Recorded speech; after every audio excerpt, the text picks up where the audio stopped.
Okay, welcome to Chicken Frying with James and Isaiah. And Mary Hart, who has decided not to participate. She's getting on duty. Is Guard she? the door. Oh, yeah, yes, of course. That's what guard dogs do. All right, so we have our components. All right, Daddy, tell me about the fry pot. Aside from, the fact this is a stainless steel Daisy multi-cooker with non-stick coating. Something like that, yeah. The temperature should be at 350, which it will shortly, I'm sure. And that's when we start. All right, and we're using a fry basket. Yes, we are. And we're using the fry basket because, among other things, it makes it easy to measure how deep the oil is. Exactly. How deep should the oil be? It should be deep enough to cover the largest piece of chicken you're frying. How remarkably common sense. A drying rack. Yes, those are absolutely essential because you don't want to bring the oil into anything else. That's why we put them on there and let the oil run off of them. And we want to use a drying rack as opposed to paper towels because... Well, because then you're going to have the paper sticking to the stuff because of the oil and the heat of the oil. Okay. This way it'll run off. All right, and we've got our assembly line over here. And, of course, we're using just regular plain old vegetable oil. Yes. With our secret ingredient. Yeah. All right, what do we have as far as chicken? We have, looks like chicken breast. Yeah, they're just plain old chicken tenderloins. Probably the most important thing about this is they're thawed. Yes, they are ready to be cooked. Yes. Not frozen. Not frozen. Not frozen. No. All right. Now, I know that some chefs say that you're supposed to pat the chicken dry before you start doing anything with it. Do you do that? Actually, no. That is not necessary. It shouldn't be dripping with water that you washed it with, if you washed it. But it should not be dry, because then it goes first into the flour, and then into the batter, then back into the flour, and then into the plant. So the flour gets stuck directly to the meat itself. The flour, the batter, then helps provide the consistency for the next coating, which is whenever it comes back into the flour. Everything is covered with flour, and you don't carry it over there with flour dripping off of it. It's everything is that's what the batter does. It will lock onto the pieces of the flour combination, whatever you use, and it will keep a thin layer rather than a huge, thick, rough layer. Okay, so let's talk about the flour mixture, and and that is just flour and seasoning. You can use Bisquick. Get out the moussaka. Show me the face of the moussaka. If you have gluten issues, because this is just regular flour, if you have gluten issues, moussaka is a gluten-free corn flour that provides a very similar result because it's a very fine flour. Yeah. All right. It will work. So this is just flour and seasonings, seasoned to taste. That's our secret ingredient. Don't tell anyone. All right. Now you have... you described this second bowl as the batter. Tell me what's in it. Well, in this particular case, the batter is whole milk that is diluted with an amount of water so that it does not cause the batter to form little pikes, peak type stuff on it. It will allow it to be smooth and thin and still strong enough to hold the flour into place when it goes into the deep fryer. All right, now you said whole milk. Is there a reason we're using whole milk instead of skim milk or low-fat milk? Can we use that instead? Oh yeah, definitely can. We use what we have in this house today. Skim milk or non-fat milk, both will work perfectly with it. All right, so it looks like our deep fryer is at the proper temperature according to the gauge on the side. And if I hover over here, you can see, maybe you can see on this video, that you can see the oil moving in the pan. Not boiling. If you're boiling your oil, it's too hot. All right. So give us just one more. Oh, he's already started. Okay. We're going to start. We're going to start. Anything you want. Then we're going to bring it in here. And then back here. And we're going to get it all covered up.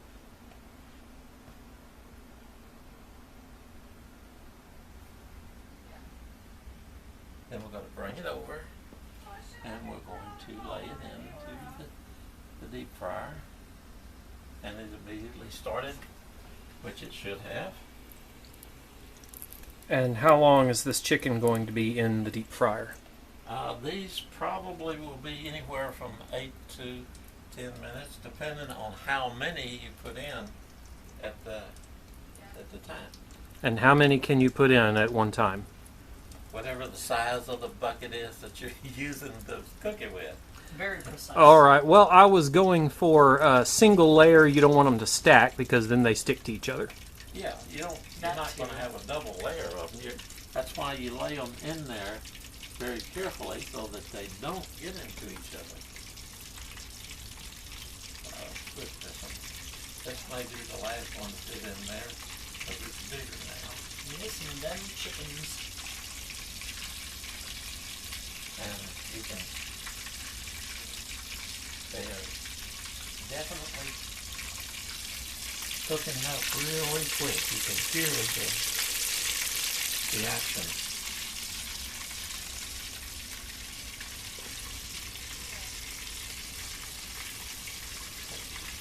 Now, let's see.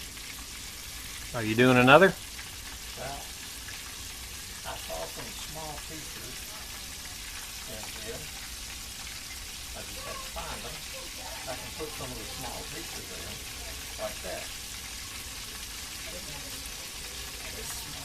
Yeah.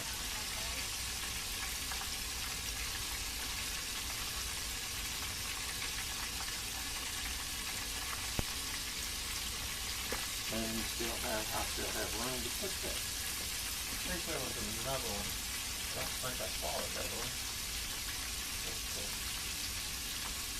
I'll look anyway.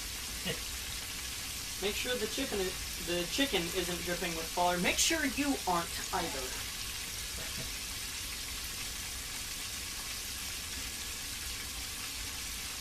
Now I don't have any more small pieces of this, so when these finish up, they will be maybe come out all at the same time. And to the drying rack. All right. We will check back in shortly.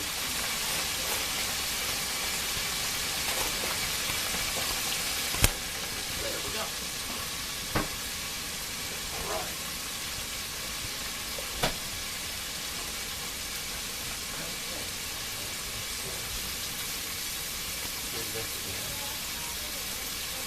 What you doing there, hot dog?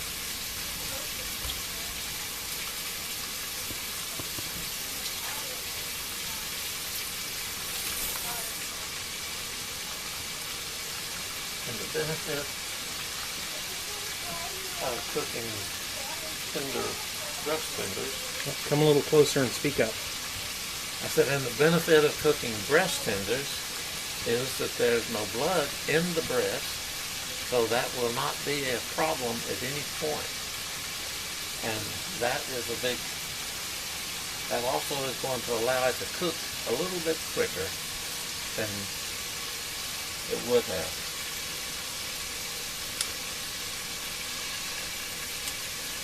And just a minute ago, what did you do just a minute ago? Now I just put in another tender to cook. I'm just looking to see how they are working, and I can bring it up and see everything working just fine so far.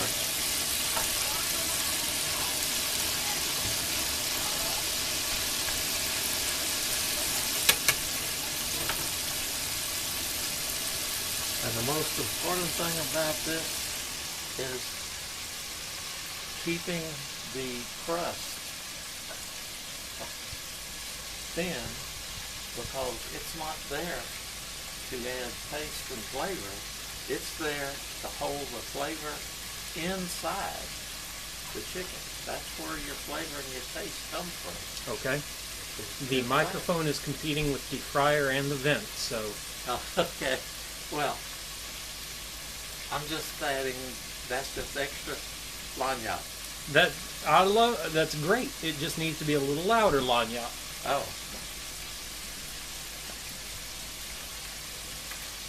That's a really sensitive microphone. The reason you have a thin crust is so that it is there and is cooked quickly and seals the chicken. It's what's inside the chicken, inside the crust, is where the taste and the flavor will be. Okay. So when we made the flour mixture, we did put seasonings in that. That's fine. That's not going to change the flavor of the chicken, but it will actually enhance just a little bit what you eat. Is the flavor of the chicken.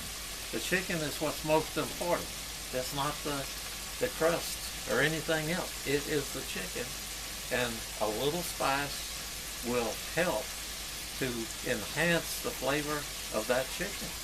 And what about marinating the chicken? Well, it can be done, but it still needs to be not with a thick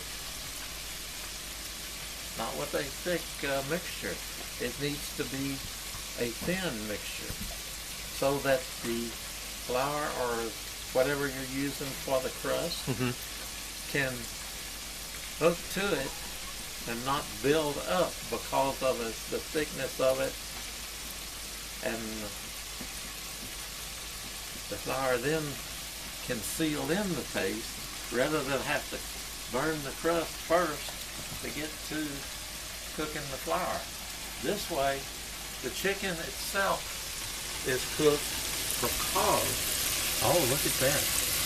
That little one is just really almost done. Now's the time for one of these. Because it is floating, and since it's smaller than the others, and it's at the same temperature, it is going to cook a lot faster. But and you have to look and see to make the decision whether it's really ready or not.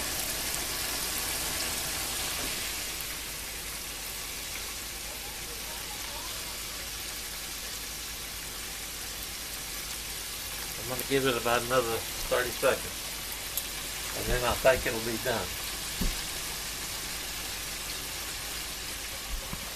As a side note, marinated chicken contains more moisture than regular chicken, and so it will cook a little bit faster.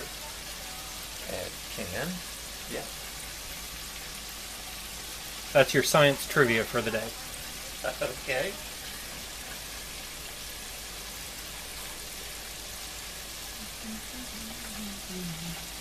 Is that good? Well, here, show us that chicken.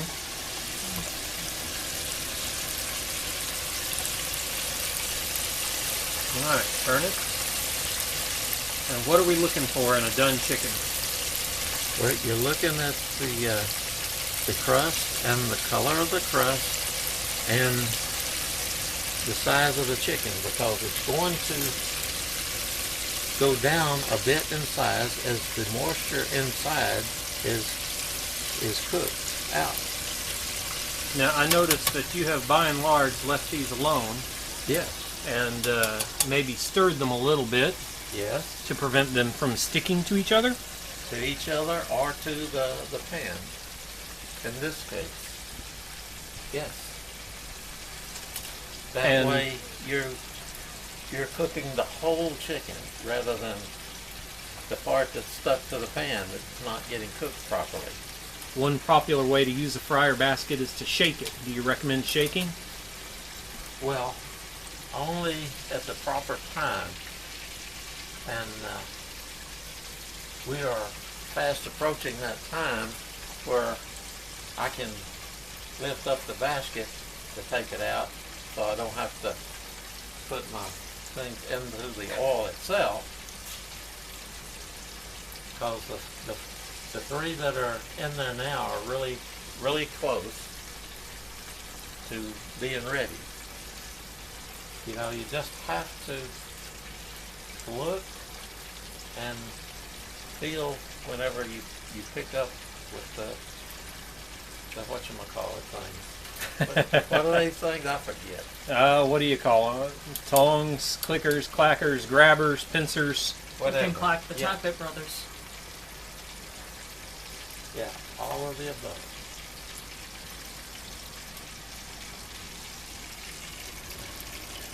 And if you want to take a look real close, you can see how these are the three that went in initially, and this one I added a few minutes later. It's not ready yet because the color is not where I think it should be. So we're going to leave it in for just all a minute. 4 of them in?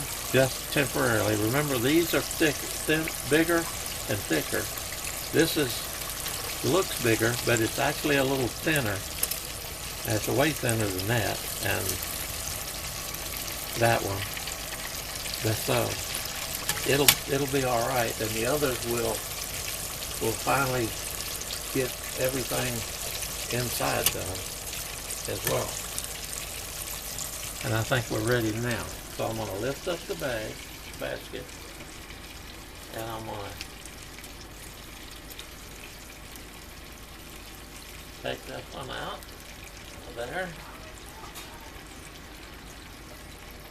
That one is ready.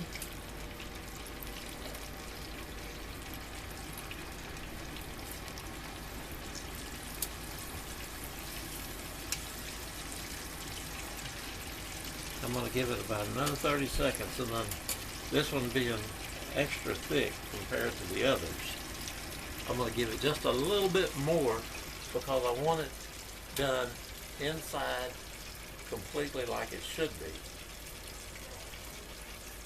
Nobody wants half-cooked chicken. No, it's not good to have it. It's not bad for you, but it's not good to have it that way. Well, I don't know about not bad for you. There's that little thing called salmonella. I know, but after spending 3 to 5 minutes or more in the oil, believe me, they've already are resting on the bottom. Ah. So, the chicken is not going to float when it's done. No, it does float. It does float. But when we talked earlier, you remember I was cooking in a deep fryer about the size of the stove. right. And so certain chicken would come float quicker than others. Okay. I think these are now ready. We'll put them out here to drip dry, and I'll go back and we'll do the others. Yep, and I think it's time for you to give your grandson a master class. Of what? A master class. And let him do some. And while he does that with proper supervision. He is our test individual. Get that one. Okay, it should be cool off now. So I'll take a bite off so that we can see what it looks like inside. I'll show it to your father. You see that all of the chicken is totally white. That is how chicken breasts do whenever they are cooked properly. Excellent. Okay. So, Now, where did you learn to fry chicken? me? You! Well, He batters, you talk. Go ahead. all right.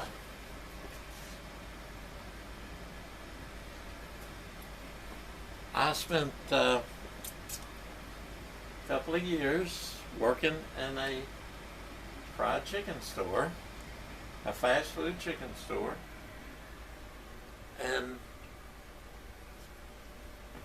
my initial training showed me how to do it. But as I got to my own stores, then I saw a way that was better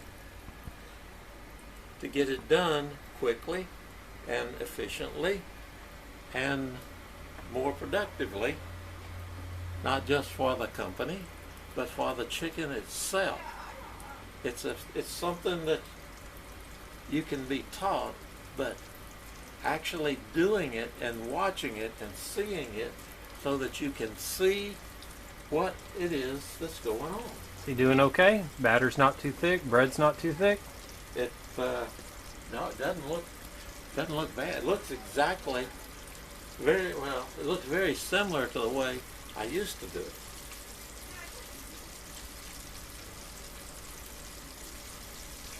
And by practicing and doing it and wanting to do the job, I learned how to do it faster, correctly, and gave our chicken a, What do you say? Can we fit one more in there?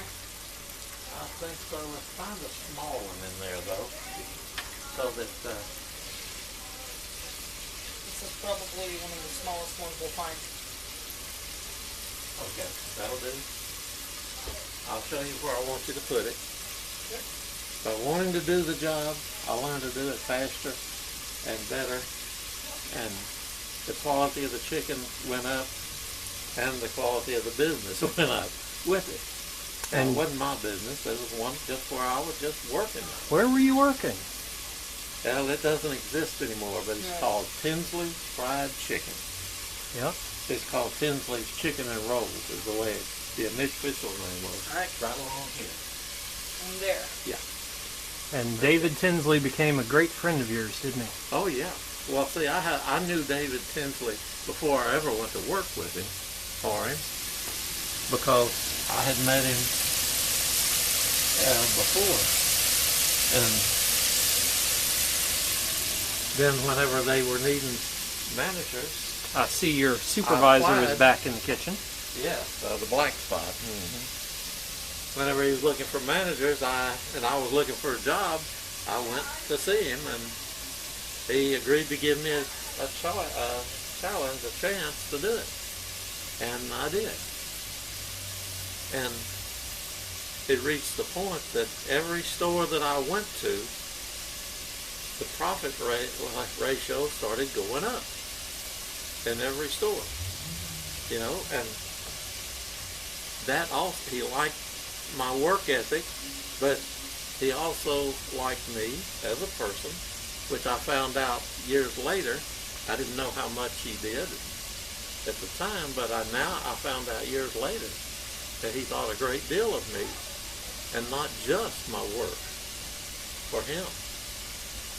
And so when I was working for him, I could do whatever I wanted to in the store because he was confident that I was going to do the right thing and build the business and build the public relations wherever I was. And that is what happened. That is a rare thing. Yes, it is. It definitely is. And well, chicken and fried chicken holds a special place in your family's heart. yeah, it does. Do you have any?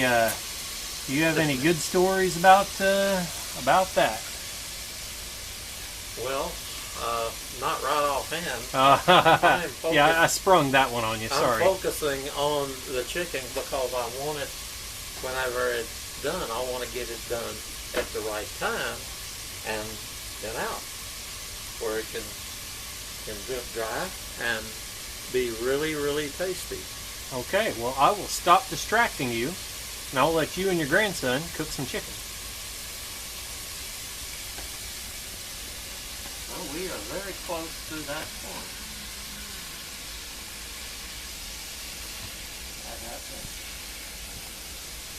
Now these are a lot thicker than the others that we started with, so it will take a little bit longer because it has to cook all the way through, and it will, without burning the crust and making it so tough that you cut your teeth whenever you try to bite it.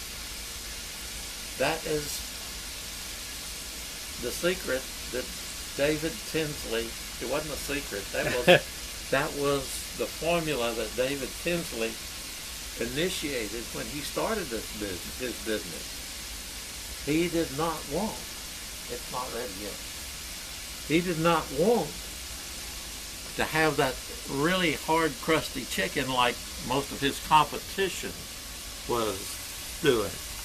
He wanted it to where it would be done right and smooth, easy tasting, easy to eat, and easy to deal with no matter what.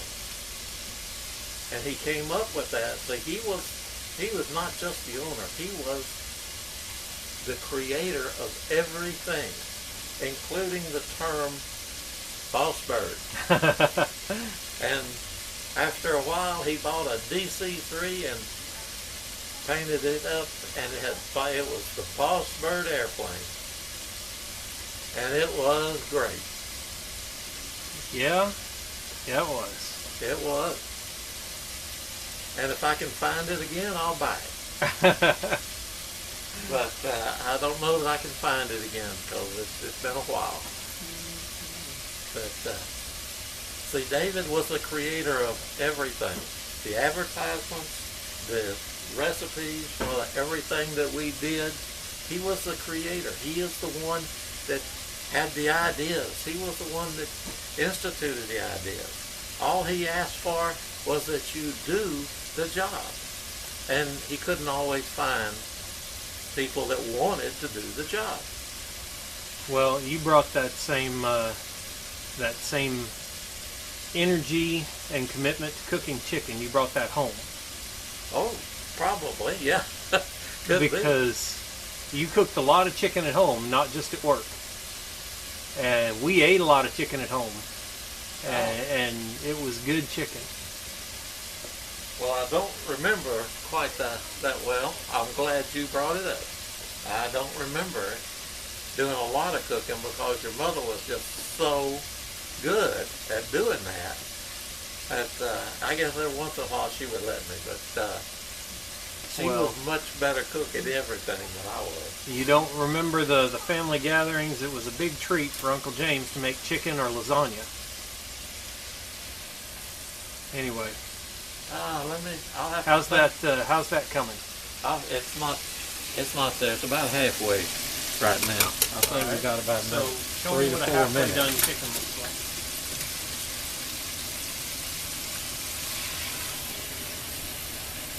I see that crust is not quite the right golden brown. It's still very pale. All right, you can put it back in the oil. Yeah. It's not exactly where it is, and that's why you should not cook chicken on a block. You do it right here in your brain, with your eyes doing the judging of the time frame. Where do Because I you do did that? Where do you do that again? That says you do it in the head. Oh, I was hoping with you your would poke him in eyes. the head again. Okay.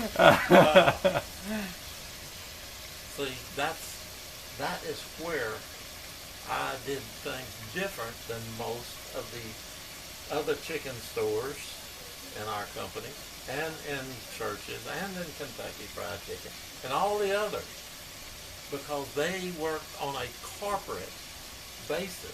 You got to do this, 1, 2, 4, 5. They left out 3 for whatever reason, you know. But with David Tinsley and with me, I don't know how he worked with the others, but with me, anything that I wanted to do was okay with him, even though my immediate supervisor was never happy. I don't know why. He started making more money whenever I moved over to his section, and I think that aggravated him to the point that he was always trying to aggravate me. But I never did understand the why of it, and don't really care now. But I did the job, and that was all that David wanted. But Now- I did it differently because I used the individual personality of the people that were working for me. You know, one, I did my best to hire the best that I could, and sometimes I did, and a lot of them stayed, and then sometimes if they didn't like it, they left. But whenever I got a good worker, I paid him $2 an hour more than what anybody else in the business was paying their workers. And I still made more money than any other Tinsley store. I don't know about churches in Kentucky and all those folks, but I paid my people more, but they used their personality to do the things that were necessary. When you present your chicken, it has to be presented in a nice, neat, orderly fashion and manner, or it has to be packed in the box, you know, in a nice, neat, orderly manner.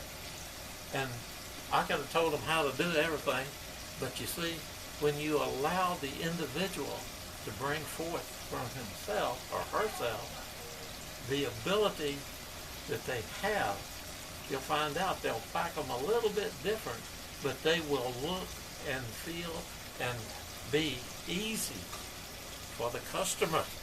And that's what that was our major function, is to satisfy and make easy for the customer. Tell me about the oil. The oil. Okay, now the oil was special. At least it was to me. And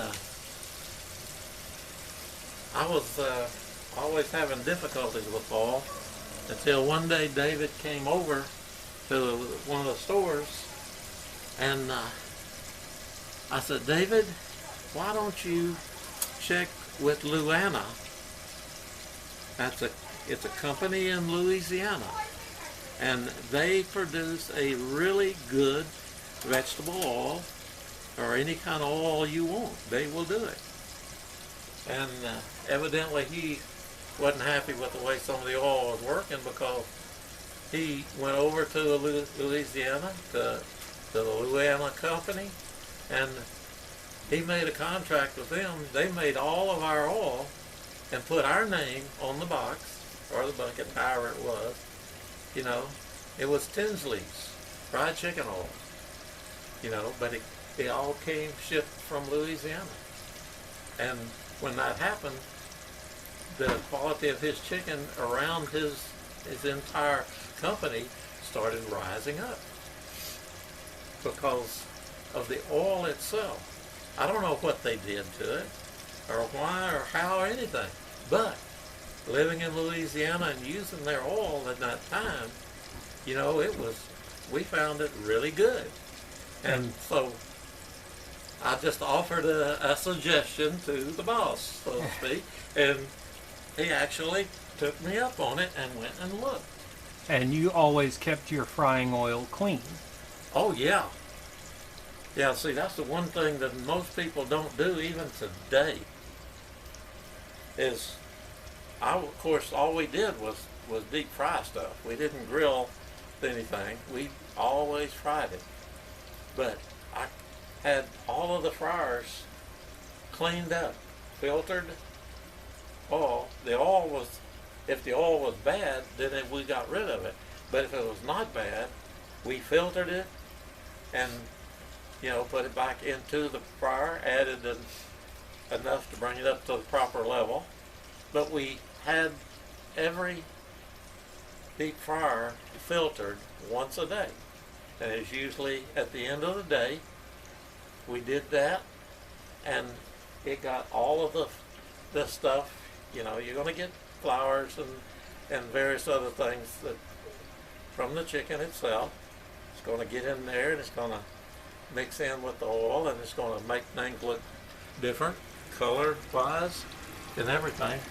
So we always filtered it every day. It's like we had a new batch of oil in every fryer every day because we filtered it. How's that looking? That's looking pretty good. I want to turn this one over, see what it looks like on the other side.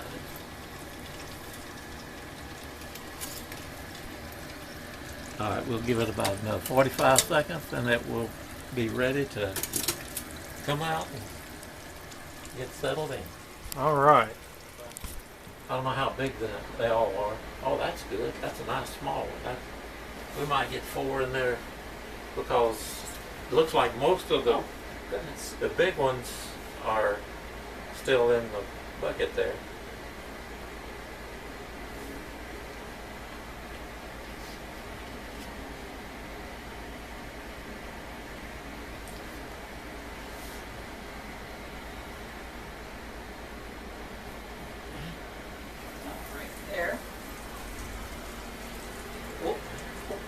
That's a lot smaller than I thought it was. Yeah, that's a nice, pretty big one. Just be sure you don't get it on the other one.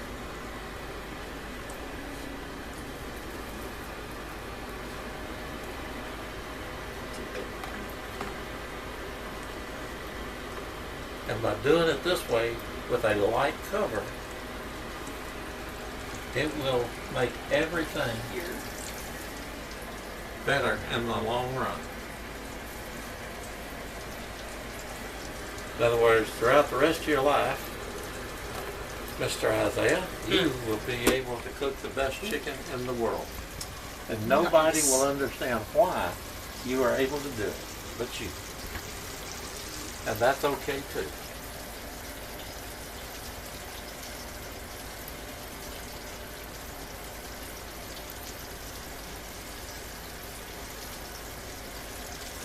Put it over Right around here, yeah. Yeah.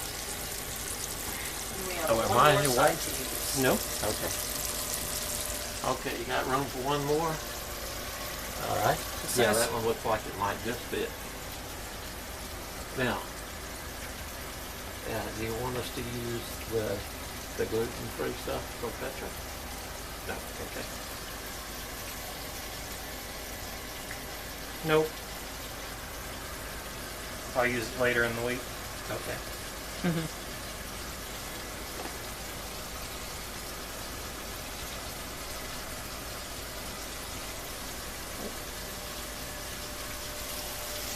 Over here. Yeah, that's it.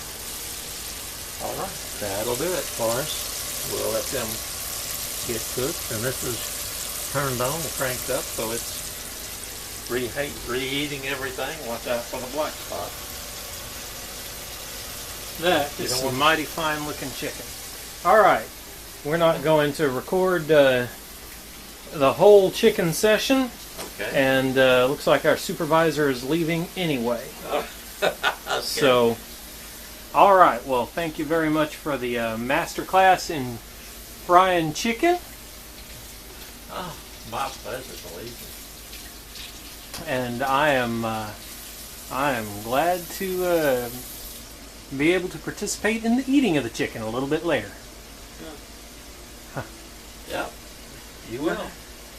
All right.